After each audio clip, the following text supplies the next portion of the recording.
Hola, sea muy bienvenido, sea muy bienvenida. Es un gusto tener su compañía para continuar estudiando las lecciones de la escuela sabática. Estamos estudiando durante este trimestre los temas en el Evangelio de Juan y hoy nos corresponde estudiar la lección número 2 que se titula Señales de Divinidad. Y el versículo para memorizar lo encontramos en Juan 11, 25 y 26 y dice: Le dijo Jesús: Yo soy la resurrección y la vida.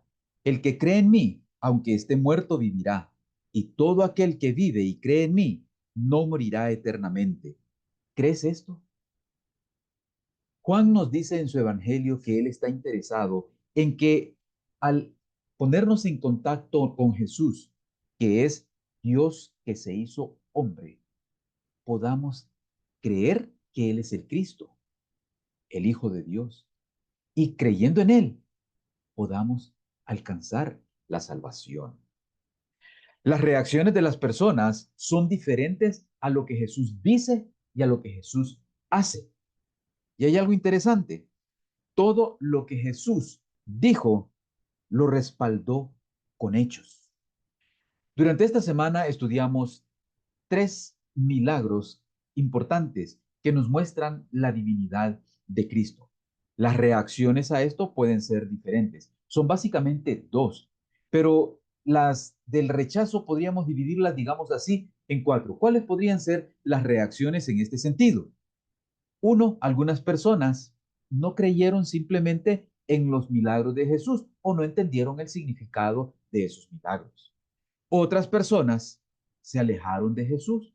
Algunas otras personas lo que hicieron fue profundizar su ceguera espiritual y otras más reaccionaron buscando cómo quitarle la vida a Jesús.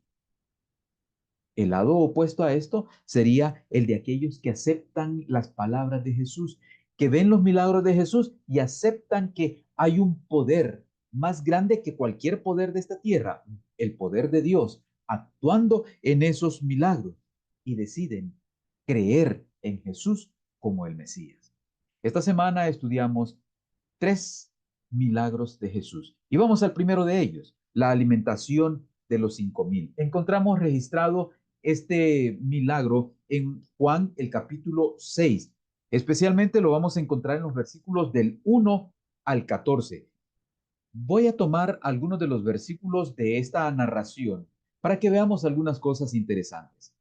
Versículo 2 nos dice que lo seguía una gran multitud porque veían las señales que hacía en los enfermos.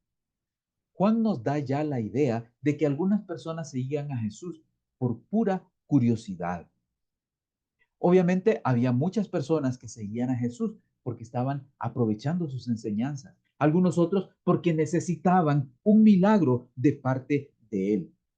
Y se fueron reuniendo tantas personas alrededor de Jesús en esta oportunidad que la multitud era tan grande y Jesús se preocupó por darles de comer. Le dijo a Felipe: Felipe, ¿dónde vamos a conseguir pan para que coman todos estos? Estaba probando a Felipe. Felipe le dijo: Señor, mira, 200 denarios, me imagino que eso era lo que tenían, 200 denarios, no van a alcanzar para darle de comer a toda esta multitud. Andrés, que estaba cerca, dijo que había visto a un muchacho que tenía 5 panes y 2 peces. El Señor Jesús pidió que lo trajeran. Y en el versículo 11 dice que tomó Jesús aquellos panes y después de dar gracias, los repartió entre los discípulos y los discípulos entre los que estaban recostados. De igual manera hizo con los pescados dándoles cuanto querían. Y cuando se saciaron, dijo a sus discípulos: Recoged los pedazos que sobraron para que no se pierda nada.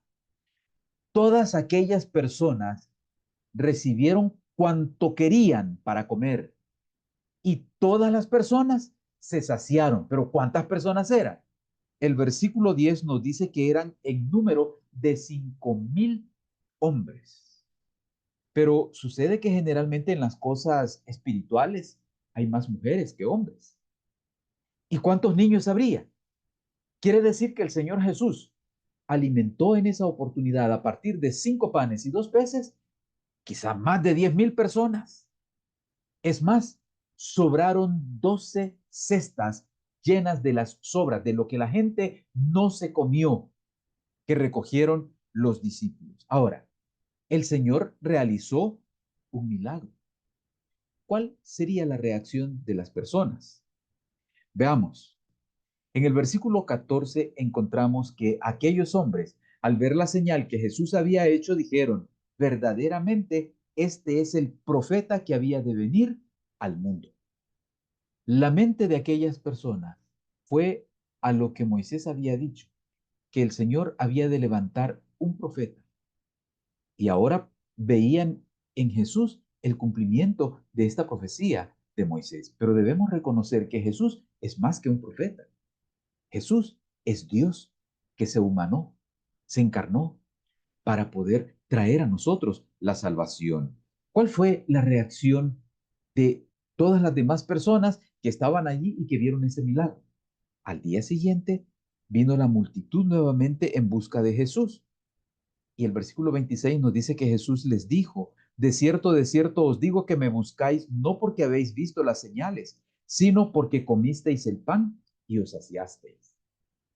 El Señor Jesús señala que muchos sencillamente estaban viniendo a Él porque el Señor podía satisfacer sus necesidades materiales, sus necesidades físicas. ¿Cómo reaccionaron otros grupos de personas? Los líderes, podríamos decir que a ellos se refiere Juan cuando habla de los judíos, murmuraban entonces de él porque había dicho, yo soy el pan que descendió del cielo. Y decían, este no es Jesús el hijo de José, cuyo padre y madre nosotros conocemos. ¿Cómo dice ahora, del cielo he descendido? Estos líderes no aceptaban a Jesús como el Mesías. No creían en él como el Mesías. Los discípulos, ¿cómo reaccionaron? Al oír esto, muchos de sus discípulos dijeron, dura es esta palabra, ¿quién la puede oír? Y a partir de allí, algunos se apartaron de Jesús. Jesús entonces se dirige a los 12 discípulos, los más cercanos a él, y entonces les pregunta en el versículo 67, ¿queréis acaso oíros también vosotros? Le respondió Simón Pedro, Señor, ¿a quién iremos? Tú tienes palabras de vida eterna. Y nosotros hemos creído y conocido que tú eres el Cristo, el Hijo del Dios viviente. Las personas reaccionan de diferentes maneras a lo que Jesús dice, a lo que Jesús hace. Y aquí cuando el Señor Jesús está hablando acerca de este incidente, les explica algunas cosas. Y entre las cosas que dice, presenta la primera de las 7 afirmaciones, yo soy, que encontramos registradas en el Evangelio de Juan. Encontramos que aquí en el Evangelio de Juan el Señor se refiere a sí mismo como el pan de vida, la luz del mundo, la puerta, el buen pastor, la resurrección y la vida, el camino, la verdad y la vida, y como la vid verdadera. Aquí en el primer milagro que estudiamos esta semana, Él está demostrando que Él es el pan de vida, que necesitamos alimentarnos de Él, que necesitamos alimentarnos de su palabra si es que queremos fortalecer nuestra fe, si es que queremos crecer espiritualmente, si es que queremos que nuestra fe en Él se fortalezca, si es que queremos aprender a confiar en Él. Debemos alimentarnos de Él. La palabra es la que da testimonio de Él.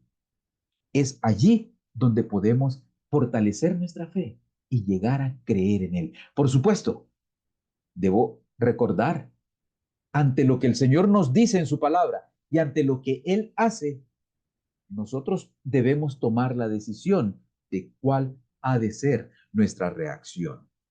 El segundo milagro que consideramos en el estudio de esta semana es la curación del ciego. Es la curación de un ciego de nacimiento. La historia la encontramos registrada en el capítulo 9. El Señor Jesús vio a un hombre que era ciego de nacimiento. Y lo primero que encontramos aquí es que los discípulos le plantean, mira, Señor, este hombre es ciego porque pecó él o porque pecaron sus padres. ¿Por qué nació ciego? Muchas veces nosotros atribuimos los problemas, las enfermedades, las incapacidades a un pecado, pero no necesariamente tiene que ser esto. Y el Señor Jesús aclaró en esta oportunidad que eso no era así. Cuando el Señor les respondió, les dijo lo que encontramos en el versículo 3 del capítulo 9. No es que pecó éste ni sus padres, sino para que las obras de Dios se manifiesten en él. Me es necesario hacer las obras del que me envió mientras dura el día. La noche viene cuando nadie puede trabajar. Mientras estoy en el mundo, luz soy del mundo. Lo que ya había dicho en el capítulo 8, ahora lo repite. Él es la luz del mundo y había de traer luz a este hombre que había nacido ciego. Escupió en la tierra, con su saliva y con la tierra hizo lodo, y este lodo lo puso en los ojos de aquel hombre. Lo mandó al estanque de Siloé. El hombre fue al estanque de Siloé y cuando regresó, regresó viendo. La manera en que Jesús realiza el milagro nos hace recordar cuando al principio formó al hombre del lodo, del polvo de la tierra.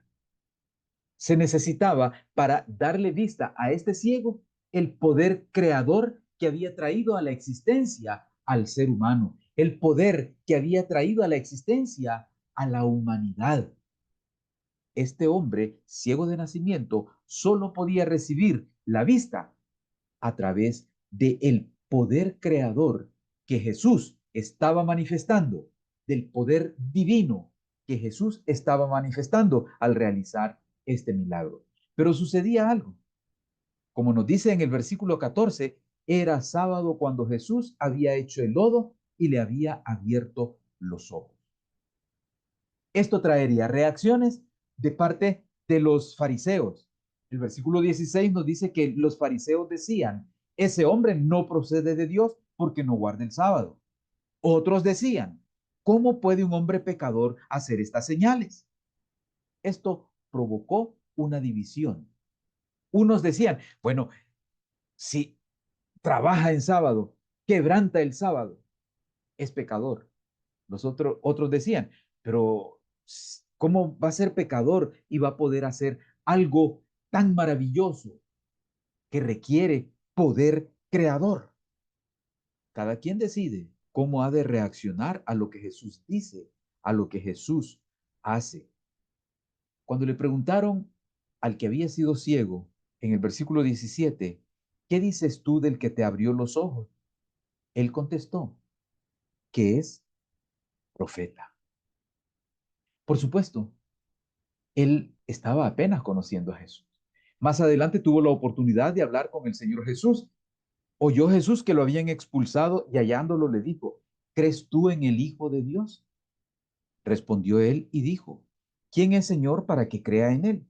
Le dijo Jesús, pues lo has visto, el que habla contigo, ese es. Y él dijo, creo Señor, y lo adoró.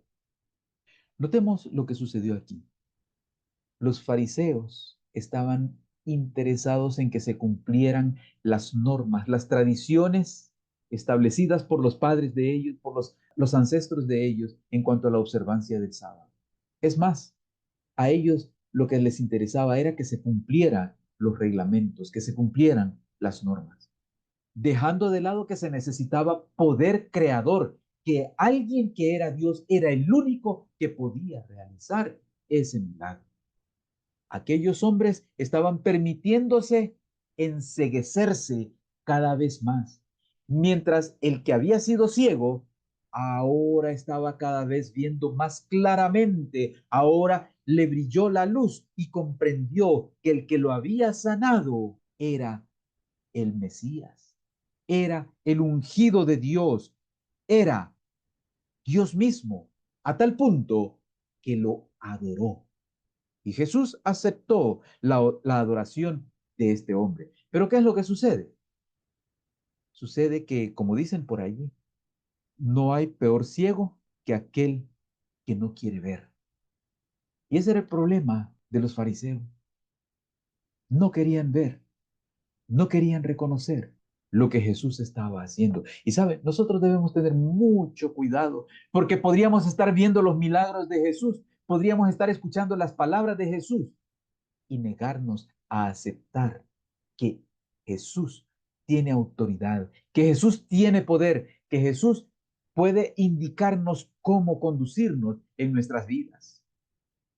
Nosotros debemos elegir cómo reaccionar a lo que Jesús dice, cómo reaccionar a lo que Jesús hace.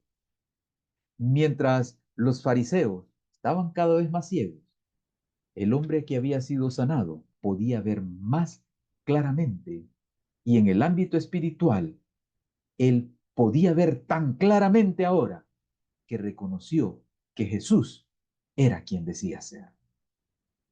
Hemos considerado durante la lección de esta semana dos milagros.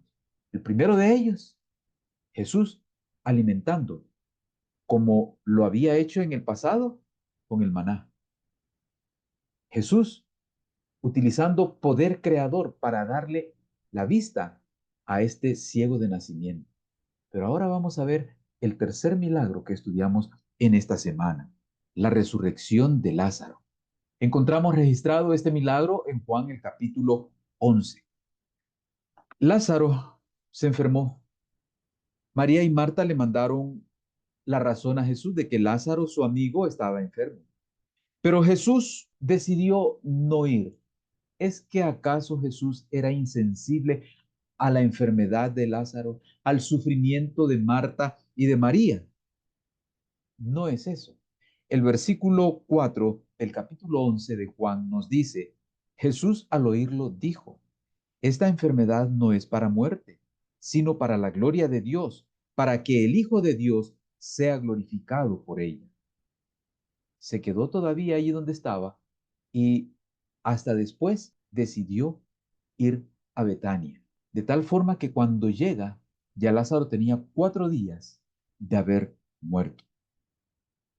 Les dijo a los discípulos antes de ir para allá, Lázaro, duerme. Los discípulos pensaron, ah, pues si duerme, solo es que está enfermo y cuando se despierte a lo mejor se va a sentir mejor. Pero el Señor les aclaró, Lázaro ha muerto.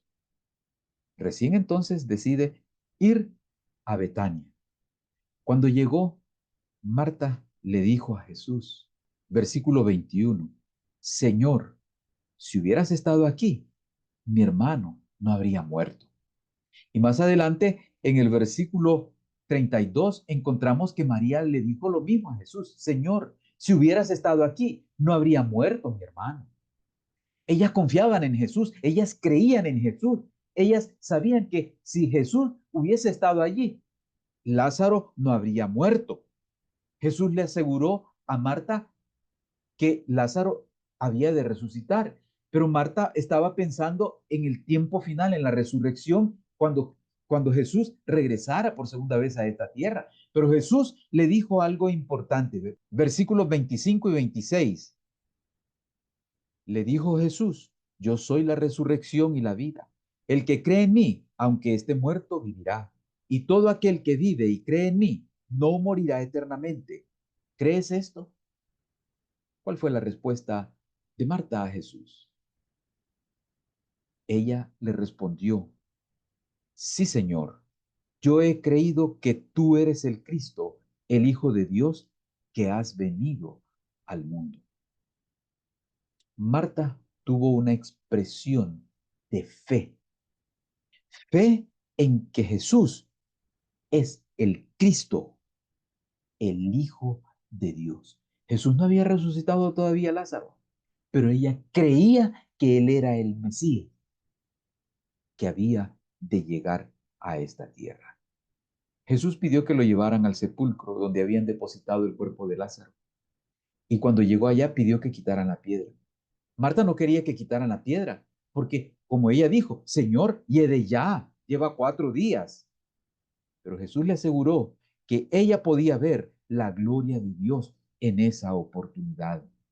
Cuando quitaron la piedra, Jesús llamó a Lázaro y Lázaro quien volvió a la vida al llamado de Jesús, salió de el sepulcro. ¿Cuál fue la reacción de las demás personas que estaban allí? Ya María y Marta habían expresado que creían en Jesús. Es más, Marta había hecho una declaración de fe en Jesús como el Mesías. Pero, ¿qué sucedió con los judíos? El versículo 45 dice que muchos de los judíos que habían ido para acompañar a María y vieron lo que había hecho Jesús, creyeron en él. Muchas de las personas, al ver ese tremendo milagro, que nuevamente decimos, requería el poder creador de Dios, creyeron en Jesús. Pero los principales sacerdotes y los fariseos, cuando se dieron cuenta de esto, lo que hicieron fue reunir al concilio, al Sanedrín, y entonces preguntaron, ¿qué haremos? Pues este hombre hace muchas señales. Si lo dejamos así, todos creerán en él. Los fariseos, los sacerdotes, los líderes del pueblo decidieron quitarle la vida a Jesús. Qué irónico. Mientras Jesús resucita a un muerto, los enemigos gratuitos de Jesús creen que pueden detener a Jesús quitándole la vida, matándolo. Nosotros los seres humanos somos a veces tan contradictorios. Estamos viendo lo que sucede y no aceptamos, no creemos, no reaccionamos positivamente a aquello. Comenzamos a quejarnos, comenzamos a lamentarnos, comenzamos a buscar peros, comenzamos a argumentar. Pero al final, cada uno de nosotros debe decidir qué es lo que va a hacer en respuesta a lo que Jesús dice y a lo que Jesús hace. Tomarle la palabra a Jesús o no tomarle la palabra a Jesús. Cada uno de nosotros decide qué es lo que va a hacer. ¿Por qué es importante esto? Comparto con usted este pensamiento. La vida de Cristo que da vida al mundo está en su palabra. Fue por su palabra como Jesús sanó la enfermedad y echó los demonios. Por su palabra calmó el mar y resucitó los muertos. Y la gente dio testimonio de que su palabra era con poder. Él hablaba la palabra de Dios como había hablado por medio de todos los profetas y los maestros del Antiguo Testamento. Toda la Biblia es una manifestación de Cristo y el Salvador deseaba fijar la fe de sus seguidores en la palabra. Cuando su presencia visible se hubiese retirado, la palabra sería fuente de poder para ellos. Como su maestro, habían de vivir con toda palabra que sale de la boca de Dios. Así como nuestra vida física es sostenida por el alimento, nuestra vida espiritual es sostenida por la palabra de Dios. Y cada alma ha de recibir vida de la palabra de Dios para sí. Así como debemos comer por nosotros mismos a fin de recibir nutrimento, así hemos de recibir la palabra de Dios por nosotros mismos. No hemos de obtenerla simplemente por medio de otra mente. Debemos estudiar cuidadosamente la Biblia, pidiendo a Dios la ayuda del Espíritu Santo a fin de comprender su palabra. En la lección de esta semana hemos considerado tres manifestaciones de las afirmaciones de Jesús: yo soy. Yo soy el pan de vida. Podemos decidir alimentarnos de Jesús. Y la manera de alimentarnos de Jesús es estudiando su palabra. En el milagro de dar vista al ciego de nacimiento, Jesús confirmó lo que había dicho en el capítulo 8: yo soy la luz del mundo. Él trajo luz a la vida de este hombre que había sido ciego. Y él creyó en Jesús. Creyó a la palabra de Jesús. Y en tercer lugar, él afirmó ante Marta: yo soy la resurrección y la vida. Usted debe decidir qué hace con el yo soy. ¿Se va a alimentar del pan de vida de Jesucristo a través de su palabra? ¿Va a recibir la luz que Él quiere darle a través de su palabra? Va a recibir la vida que Él ofrece para aquellos que creemos en Él. Cada quien es responsable de sus decisiones.